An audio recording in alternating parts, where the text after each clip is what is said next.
Assalamualaikum warahmatullahi wabarakatuh. Sekarang ketemu lagi dengan kita Raja Masteran Channel. Nah, di video kali ini kita akan membahas tentang murai batu yang hanya pasang badan saat digantang, atau murai batu yang keseringan pasang badan saat digantang. Jadi pasang badan ini sebetulnya ada beberapa penyebab dan ada beberapa jenis ya. Maksudnya kita harus bedakan antara pasang badan satu titik di tengah, pasang badan naik turun tangkringan, atau pasang badan sambil ngeruji. Itu pun penyebabnya dan kondisinya pasti beda-beda. Kita akan kupas satu persatu apa penyebabnya dan bagaimana cara meminimalisirnya ya.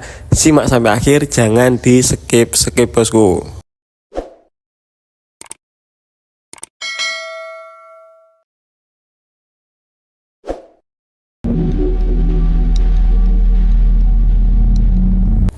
Nah, sebelumnya terima kasih untuk teman-teman yang sudah bergabung berlangganan di Timomat. Untuk teman-teman yang belum bergabung, silakan klik gabung berlangganan, tombol di bawah.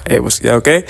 Nah, kita lanjutkan. Sebetulnya murai batu kok menunjukkan indikasi atau menunjukkan aksi pasang badan saat bertemu lawan, itu merupakan ciri-ciri yang burung minimal sudah ada respon ya bos ya.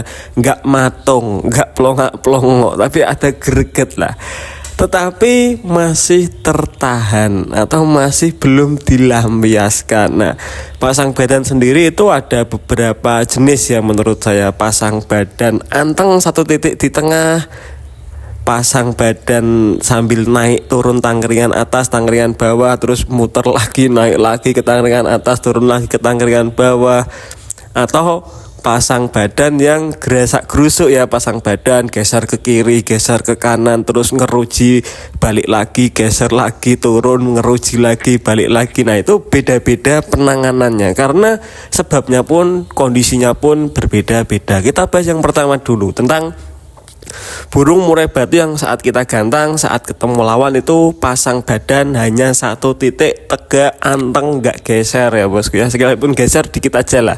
Intinya nggak banyak gerak tapi pasang badan terus saat kita gantang. Mungkin di pertengahan atau di awal-awal ya. Nah, burung yang hanya pasang badan anteng, maksudnya di tengah seperti itu indikasi murai batu kita secara mental itu tertekan ya bos ya. Bekal emosinya sebetulnya sudah ada, bekal birahinya sudah ada, tetapi mentalnya ini masih belum mau ngelawan ya intinya. Jadi burung merasa tertekan, akhirnya cuman pasang badan dan anteng, nggak gerak pun dikit-dikit lah, nggak sampai agresif pasang badannya. Nah, burung-burung seperti ini itu sering terjadi pada burung muda, burung dewasa yang habis mabung, atau burung yang secara kondisi dia ini sempat mengalami down mentalnya ya, bukan stres ya. Bedakan burung stres dengan down mental. Kalau stres itu burung yang down mental sudah parah, nggak terkondisikan. Tapi kalau cuman down mental saja itu masih bisa dikondisikan asal kita segera menanganinya. Nah, karena burung ini terkendala di mental, kalau burung kita seperti ini jangan sekali-kali mengurangi porsi EF ya. Banyak teman-teman beranggapan wah ini pasang badan pasti over birahi, padahal pasang badannya cuman anteng satu titik burungnya ya. Kondisinya mentalnya yang kurang siap sebetulnya. Kalau dipaksa dipangkas EF-nya, itu burung pasti mentalnya semakin down ya, nggak bakal meledak mentalnya ya. Tiap minggu pasti segitu terus, malah lebih parah biasanya kalau kita pangkas EF-nya berlebihan, kita gantang kemudian hari malah bisa sambil nekuk leher, bisa burung sambil ngeruji, sambil kayak ngelowo juga bisa. Jadi ketika burung-burung yang cuma pasang badan di tengah anteng seperti itu, yang kita lakukan itu mengondisikan pola settingan lombanya ya bos ya. Kalau bisa burung-burung seperti ini itu dijaga supaya suhu tubuhnya agak panas dikit ya.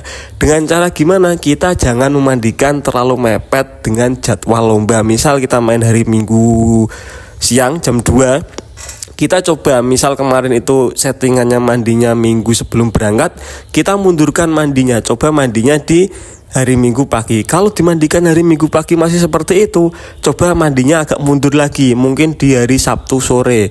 Sabtu sore masih seperti itu, kita mandinya mundur lagi di Sabtu pagi. Nah, begitupun sampai ketemu titik di mana burung ini mau bunyi ya bosku ya, nggak cuman pasang badan di tengah saja. Kalau burung sudah terpantau pasang badan dan kita kondisikan mandinya, kita utak-atik mandinya dan dia sudah mau bunyi, itu berarti sudah ada indikasi kita sudah sedikit menemukan titik terang ya. Oh, berarti burung mintanya mandi terakhir ini di hari Sabtu pagi misalkan, atau mandi terakhir bahkan di Jumat sore misalkan ya. Ada burung yang mandi terakhir malah di hari Kamis juga ada ya, banyak ya bosku ya. Jadi itu kita mencari settingan mandinya dulu, kita mundurkan. Setelah kita menemukan titik di mana dia sudah mau bunyi, nah itu nanti kita baru utak-atik lagi di hari Minggu stud EF sebelum berangkat dari rumah ya. Untuk stud EF di hari Minggunya itu jangan dilakukan di lapangan, kalau bisa dilakukan sebelum berangkat ya bos ya dari rumah. Kenapa demikian? Karena secara spesifik tadi burung seperti ini itu mentalnya belum begitu bagus. Biasanya burung seperti ini ketika sampai lapangan dengar murai batu lain, dia ketika dikasih makan itu nggak terlalu nafsu ya bosku ya. Kadang malah nggak mau makan sama sekali. Nah itu kan repot, nanti kita mengotak-ngatik kondisi setting birahinya bagaimana kan repot kalau burung nggak mau makan di lapangan. Makanya untuk burung yang pasang badan di tengah satu titik seperti ini, nggak banyak tingkah, kita stud EF-nya itu dari rumah saja. Nah di lapangan kita cukup melakukan pengablakan saja, tujuannya supaya burung adaptasi dan mentalnya terpupuk. Nah, ablaknya di sini kita beda-beda burungnya ya bos ya. Ada yang kita mungkin agak menjauh dari arena lomba supaya burung nggak terlalu tertekan dulu. Kalau sudah mau keluar-keluar gembur-gembur baru kita mendekat. Ingat, di ablak full, jangan separuh kerodong ya. Burung-burung seperti ini tujuannya untuk merangsang supaya mentalnya ini cepat tumbuh ya bos ya. Nah, terus untuk kasus pasang badan yang kedua, burung pasang badan sambil naik turun tangkringan atas, naik lagi tangkringan bawah, geser ke kiri, naik tangkringan atas, turun tangkringan bawah, tapi nggak bunyi atau jarang bunyi, bunyi pun paling pendek-pendek ya bos ya. Nah burung yang pasang badan seperti ini gelagatnya ini beda dengan yang pertama tadi. Yang kedua ini bukan masalah mentalnya, tetapi kondisinya burung sebetulnya secara birahi sudah ada, secara faktor juga lumayan oke, cuman burung terkendala di stamina yang kurang mumpuni atau tenaganya yang kurang mumpuni untuk mengintimidasi lawan di sampingnya. Jadi kalau burung kita gelagatnya seperti ini ya jangan dikurangi porsi EF-nya ya bos ya. Kalau kita kurangi porsi EF-nya ya malah makin parah, makin nggak bunyi sama sekali, cuman geser tangkringan atas, geser tangkringan bawah sambil pasang badan. Nah kalau saya pribadi punya burung kondisi seperti ini, ketika digantang, minggu depannya kita kondisikan untuk settingan lombanya ini boleh kita naikkan porsi EF, tetapi jangan dibom. Kuncinya kita di hari Minggu ya bos ya. Hari Minggu sebisa mungkin kita di minggu pagi ini mencari titik burung ini makan jangkriknya enaknya berapa. Kalau misalnya hariannya 55, apakah wajib 5? Belum tentu ya bos ya. Kita mungkin bisa tambah 2 ekor, mungkin kasih 7 di hari Minggu pagi. Nah terus di minggu siangnya kita kasih jangkrik tambahan seperti porsi hariannya ya bos ya. Tapi perlu diingat, kalau burung sampean karakter metabolismenya cepat, oke, cukup kasih jangkrik harian saja. Nanti ulet, hongong atau kroto kita bisa berikan di lapangan, menyesuaikan kondisi terakhir burung bagaimana setelah sampai lapangan. Tetapi kalau burung murai batu sampean karakter metabolismenya lambat, ya kita nggak berani stud EF di lapangan. Jadi wajib minggu siang itu kita monitor terakhir burung kondisinya bagaimana, kondisikan dari rumah sebelum berangkat. Kalau kita di minggu siang burung terpantau gelagat, emosinya masih kurang, berarti minggu siang kita nggak usah kasih jangkrik, kita cukup kasih ulet hongkong saja sebelum berangkat.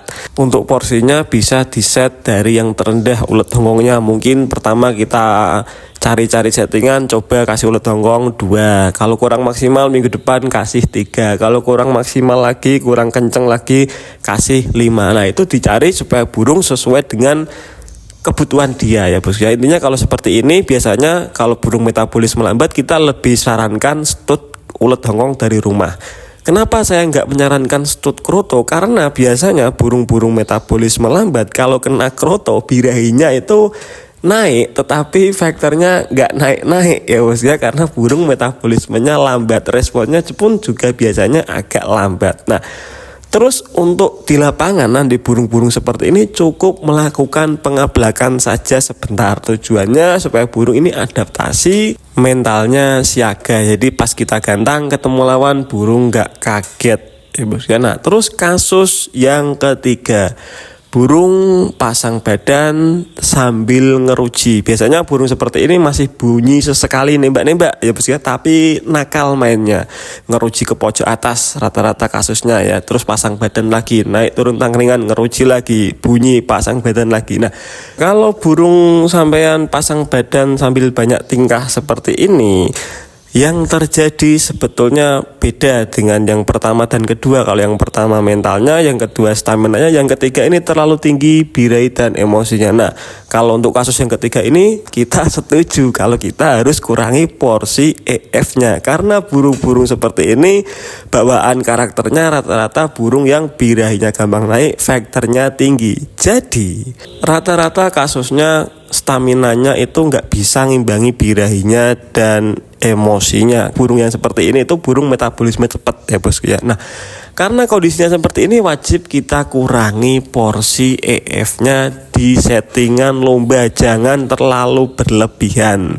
Oke, mungkin niat kita bagus supaya burung ada tenaganya, staminanya prima, tetapi kalau kebanyakan ya malah nggak kekejar bosku ya, birahi dan emosinya ketinggian, staminanya nggak kuat ngimbangin, nggak bisa menghandle itu semua. Alhasil burung gerasak gerusuk, sering ngeruji ke pojok atas, sering pasang badan, bunyi pun pendek-pendek, nembak-nembaknya pendek. Nah, kalau kita seperti ini wajib kita kurangi porsi settingan lombanya. Misal kemarin kita naiknya 10-10 pagi sore, jangkriknya kita kurangilah, coba ke 8-8. Nanti kurang enak kita ke 7-7 seperti itu. Nah, terus selanjutnya untuk burung-burung seperti ini wajib mandi di hari Minggu ya bos ya. Mandinya hari Minggu pagi, siang atau mepet itu beda-beda tiap burung ya. Kita cari tahu sendiri karakter burung kita cocoknya mandinya Minggu pagi, Minggu siang, atau Minggu mepet sebelum berangkat lomba. Kenapa kita wajib mandi di hari Minggu? Supaya burung tersebut kondisi birahinya sedikit mereda ya bos ya.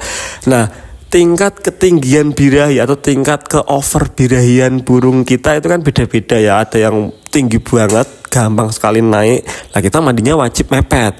Kalau tingginya nggak tinggi-tinggi banget, mandinya Minggu siang. Nah, kalau tingginya masih dalam tahap sedikit doang, kita mandinya di Minggu pagi. Itunya wajib di hari Minggu kalau kita burungnya seperti ini. Nah, terus untuk pengondisian di lapangan, usahakan untuk burung yang pasang badannya banyak tingkah, loncat-loncat seperti ini, banyak ngerujinya, di lapangan sebaiknya sampean menjauh dulu dari arena lomba. Kalau nunggunya masih 2 jam, 1 jam setengah, menjauh dulu dari arena lomba. Kalau kurang 3 sesi atau 2 sesi baru mendekat ke arena lomba ya bos ya. Tujuannya supaya burung nggak buru-buru naik birahinya sebelum gantang, yang ditakutkan nanti pasang badan lagi. Nah, misal katakanlah kita kurang 3 sesi mendekat ke arena lomba, itu kita ablak sebentar ya. Pengablakan di sini sangat penting untuk burung yang pasang badan banyak tingkah seperti itu, karena ngebuang sedikit birahinya. Jadi biar burung ini adaptasi, sambil koar-koar, sambil bongkar-bongkar di bawah sebentar gak masalah, 5 menitan gak masalah, kita buang birahi dulu ya. Nanti kurang 1 sesi kita krodong dan kita gantangkan. Nah, kalau kok dicoba seperti ini burung masih ada tingkah seperti itu tetapi masih agak mendingan dibanding minggu lalu, itu nanti kita jangan rubah-rubah settingan lombanya lagi ya bos ya, tetapi kita rubah di pola mandi hariannya. Mungkin kemarin mandinya cuma seminggu 2 kali, kita coba mandikan seminggu 3 kali saat harian ya. Kalau saya pribadi lebih menyarankan mandinya di mandi sore saja untuk kasus burung seperti ini, karena 3 hal pasang badan tadi penyebabnya beda-beda dan cara penangannya beda-beda, jadi jangan sampai kebalik dan jangan disamaratakan ya bosku ya. Nggak semua pasang badan ketika dikurangi EF-nya langsung sembuh, nggak juga. Kalau pasang badan yang pertama dan yang kedua tadi kita kurangi EF-nya ya makin berantakan ya bosku ya, makin parah pasang badannya. Tapi kalau yang ketiga memang wajib kita kurangi EF-nya, jadi itu nggak bisa disamaratakan. Oke, kalau ditanyakan tulis saja di kolom komentar. Mungkin kita sekian dulu pembahasan tentang murai batu pasang badan saat digantang. Terima kasih teman-teman yang sudah nyimak video ini sampai akhir. Jangan lupa like, komen, dan subscribe Raja Masteran Channel. Saya Raja Masteran Channel undur diri. Wassalamualaikum warahmatullahi wabarakatuh bosku.